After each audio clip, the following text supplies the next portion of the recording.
Welcome, everyone. This is another edition of 15 Minutes of Fame. I'm Al Gilbert. I'm the Chief Listing Officer for Advisory Options. Please check our services at advisoryoptions.net. You know I like listening to interesting people, and my guest today is David Harvey. He's the Vice President for Southwest Business, and he's going to spend a few minutes talking to us about Southwest. Welcome, David. Thank you, Al. Good to be with you. It's great to be with you too. So I always start this way with this question. In a couple of sentences, where did you grow up and what did your parents do for a profession? Oh man, well, I'll be brief. Actually, born overseas, born in Japan, Navy kid. So my dad served and was on a destroyer, and then took a job with Texas Instruments, which brought us back here to the U.S. in the Dallas area. So I consider myself Texan. Started kindergarten here in the Dallas area in Garland, Texas, and been here for 40 plus years now. Okay, and so your father retired from the Navy or the military? No, he did not. He did 8 years in the service, and then as an engineer, took an opportunity with Texas Instruments. Okay, so following college, I think you were with a 3Com company for maybe only 10 months before going to Southwest in 1998. What drew you to the airline industry and why Southwest? Yeah, you get out of school in the late 90s and you can spell technology. You have quite a few job offerings. So it was good timing to hit the market. And I was looking at my options, consulting. I was very fortunate, just had offers all around the States, but there was just something unique about Southwest. And Southwest had just been named by Fortune magazine as the best company to work for in America. So I might as well talk to this company. Had never actually even flown Southwest because of the Wright Amendment. You may have a question about that, but anytime we ever flew, we were seeing family in California, actually Southern California. So we flew the other guys over in Fort Worth nonstop from DFW. But yeah, when I came on the office visit and just the interview process, there was just something different about the company. They were high growth, high character, high culture. Mm-hmm. And that was a magnet that drew me to it. And actually next month will be 22 years. Yeah. So why have you stayed ever since? I'm sure with the with the growth of your success over the years, you must have been courted by some other airlines. Yeah, I would say, Southwest is true to its word where we put our people first. It's not just lip service. And, you take great care of Southwest. Southwest will take great care of you. I think we're also big about moving people about the company. We call it go where you grow. And I'm definitely have been a byproduct of that. So kind of every 18 to 24 months, shifted gears, been in a lot of different departments, been able to see the business from a lot of different angles, which is very stimulating and a lot of personal growth staying at one place. And, if you had asked me just, 5-6 years ago, did you think you'd be in a sales, corporate sales, business sales role? I might have told you I actually didn't even know that existed in the airline, but it just shows all the new kind of interesting growth areas within Southwest. Yeah, that's true. So congratulations on the 50th anniversary of Southwest. Not as long as my alma mater, Pan Am, behind me, which was in business for 64 years, but I'm sure Southwest will be around a lot longer than that. 50 years is a great testimony of success to a time when American and Braniff Airlines worked hard to turn Southwest into Texas roadkill. It really is 50 years, golden anniversary. It's kind of it makes your head spin when you think about what all the industry has gone through the last 15 months. But we really, with Herb Kelleher, Colleen Barrett, Lamar Muse, others, we've got very broad shoulders to stand on. So we are all on a mission to continue to move Southwest Airlines forward and make it a better place when we all leave someday. But it's exciting. So June 18th, we're about a month away, hit 50 years of that maiden flight, the Texas Triangle, Dallas, Houston, and San Antonio, to now one of the largest carriers on the globe. Yeah, no, there's no question. It's the ultimate business school case study of success. But let me ask you, what would Jesus do question relative to Herb Kelleher. And this is not a knock against CEO Gary Kelly, who has done a masterful job of piloting Southwest through a year of COVID turbulence.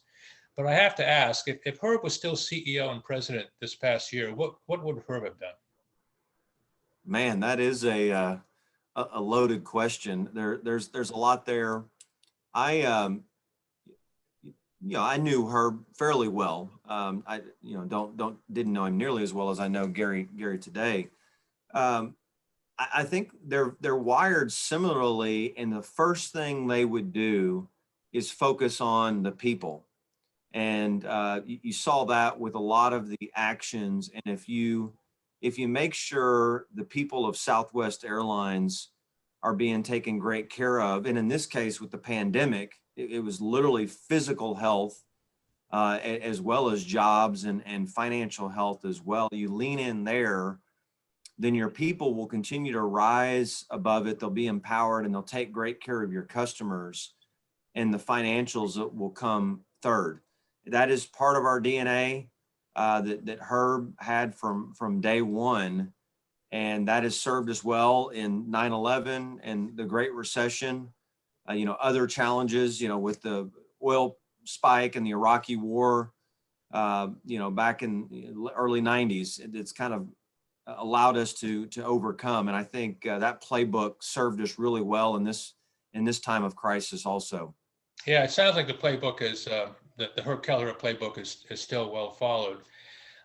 So let's go back 50 years. Herb Kelleher and Roland King are getting liquored up in a hotel bar in San Antonio. On the back of a cocktail napkin, they draw a triangle connecting Dallas, Houston, and San Antonio, when Southwest Airlines is born. Now, I know that cocktail napkins have given way to Gantt charts and formal business plans, but do you feel that the company is still maintains that sense of innovative adventure of attracting customers with free bottles of wild turkey? Or has the company of this size now succumbed to the conservative caution of analysis paralysis? Well, there's a lot there too, Al. I would, we're not giving out free bottles of wild turkey like we did. You mentioned Braniff earlier. Braniff was the one that tried to squash us back in the early 70s. And that has become one of the best marketing plans in the history of aviation, is you're not going to shoot us out of the skies for a lousy $13.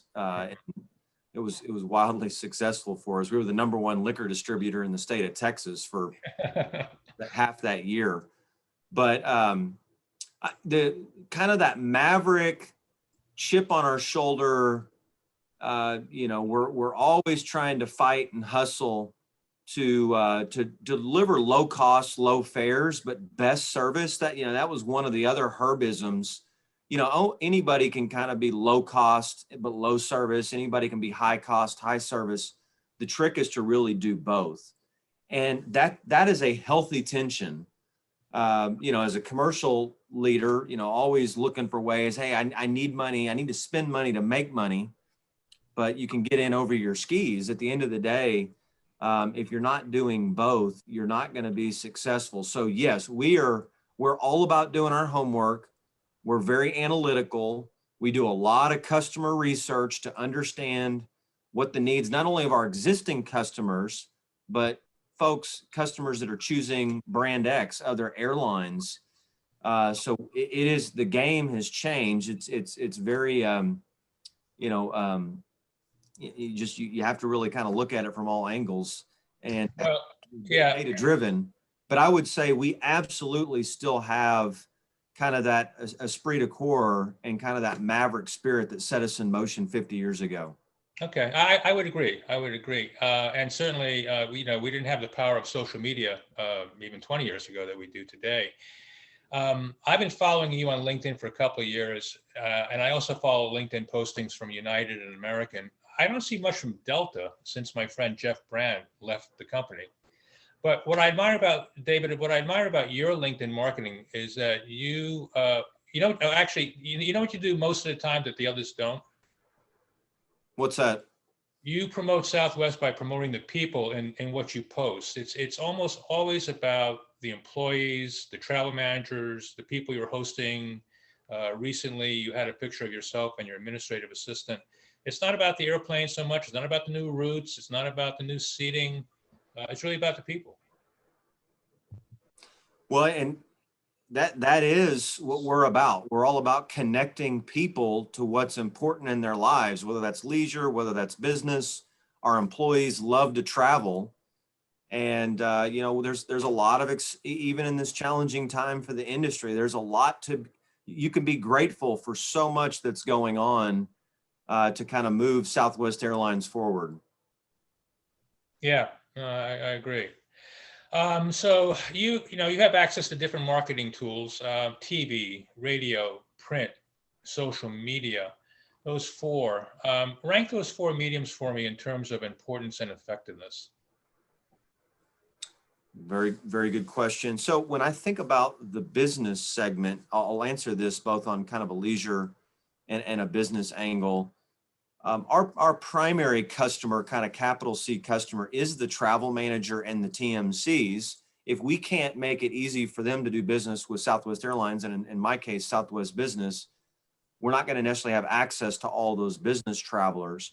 So we really use industry and trade publications, the BTNs, the different associations like GBTA, Skift, Business Travel Executive, a lot of those, because that's where the eyeballs are for the travel managers and the TMCs.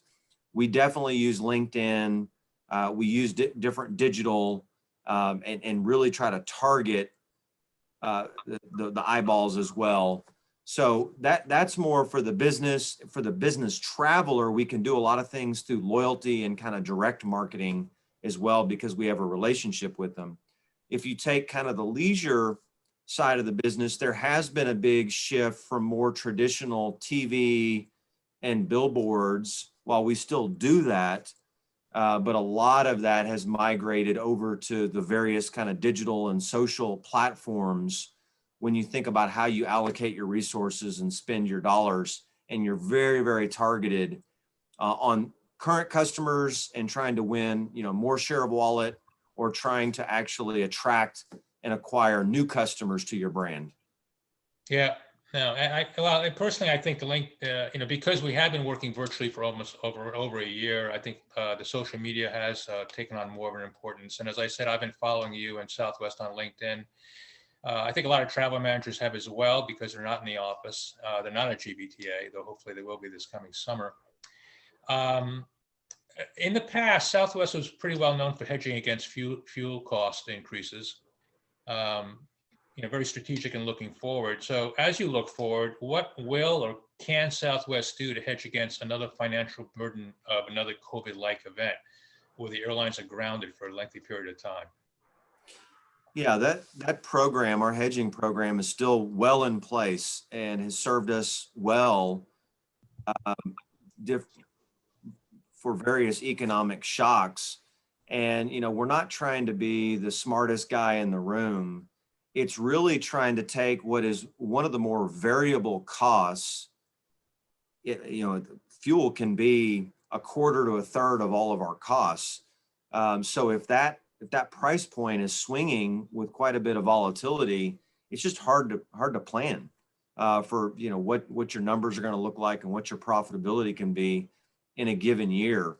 So by putting those hedges in position and essentially kind of pre-buying a lot of that fuel, you can take that variable cost and make it a fixed cost, and you can have a much more uniform planning horizon. So when energy spiked back in 08, 09, to the tune of billions was the actual value and benefit. And we're still where, a lot of our competitors, the industry term is flying naked. They're basically paying at the pump. We've continued to maintain that program. And, you're actually seeing energy prices start to tick up quite a bit right now as we speak. And some of those hedges are performing for us. So, it's really back to us trying to be the low cost producer. And you can't fully do that unless you know all of your major input costs and you have a good control mechanism around them. So we will continue to do things out into the future. We think it's just good hygiene. It's good management of the business. Yeah, and speaking about good hygiene, the diligence that you've been going through to keep the aircraft clean with the Hemi filters and the spraying the aircraft, is that something that could continue after the pandemic is over, or does turnaround time and cost prohibit that? Yeah, our customer experience teams and operating teams are actually wrestling with that question right now, especially as we come up to the summer. And you're seeing kind of record TSA numbers. We hit another record even just yesterday on Sunday. Uh-huh. 1.7 million went through the TSA checkpoint. So with the loads and trying to balance that with our kind of high efficiency, high turns, how do you balance all that out? Al, to answer the question, I do think a lot of those are the new norm. So, we have the equipment to do those electrostatic spraying and do the heavy spraying overnight when the planes are sitting. We've built in processes where you can do kind of extra cleaning throughout the turn, making sure the HEPA filters are always up to the manufacturer's spec. So a lot of the cleanliness items that we had to quickly pivot and get in place to support our Southwest promise, I do believe many of them are here to stay. The balance is the distancing. Thankfully, with the vaccination schedule, a lot of the science and the data really shows that the mask policy and making that a mandate is the best tool we have in our toolkit to keep people safe, kind of coupled with the HEPA filters and the cleaning. So we'll have to kind of, just like we had to, it wasn't a silver bullet and we had to use a multi-layered approach bringing the Southwest Promise on. I think we're going to have to continue to monitor the science and the data and figure out what's going to be the new norm and what are things that you can ease over time. Okay, and let me finish up with one question, an urban legend question. I heard years ago that when the airlines first started charging baggage fees, that Southwest, with its unique reservation system, didn't have the technical ability to program baggage fees. So Herb and others made lemonade out of lemons by simply saying, screw it, we won't charge for baggage fees. Is that true? That was not the driver of that's a good story. But that is not the primary driver. At the end of the day, we're not in the business. We may charge something if the customer wants to and it puts a smile on their face, but we're not in the business of taking something that came with the product, was free, and overnight charging them for that. When you think about Southwest, our customer friendly policies, all the flexibility, our customers love the low fares. They love our product offering, and that came with 2 bags fly free. So we were not going to do the bait and switch like a lot of others when they were looking just to try to drive incremental revenue. So I do love your story about technical limitations. I'm sure there would have been some technology work to do to turn on charging for bags, but that was not how the decision was made. Fair enough. All right. I stand educated. I appreciate that. So we have been talking with David, the vice president, I'm sorry, for sales and business sales, specifically for Southwest Airlines, and I appreciate your time. And with the vaccines and with masks and with the great work you're doing in keeping the planes clean, to quote your phrase, I am sure we'll all be free to move about the country very soon. Hear, hear. Thank Thanks. you, Al. Okay.